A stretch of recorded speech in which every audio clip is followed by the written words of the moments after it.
விட ரேபிடோ தான் ரொம்ப ஈஸியாக இருக்குது.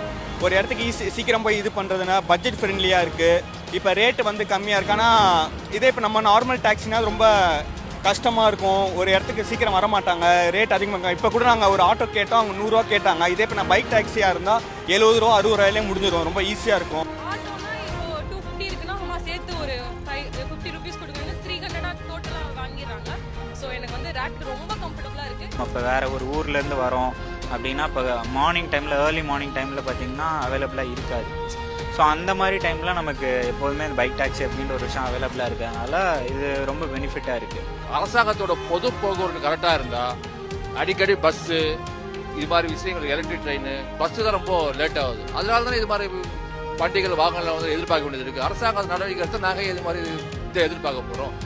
பைக் டாக்ஸி வரவால் தங்களது வருமானம் குறைவதாகவும் பொதுமக்களுக்கு பாதுகாப்பில்லாத பயணம் என்ற காரணத்தை கூறி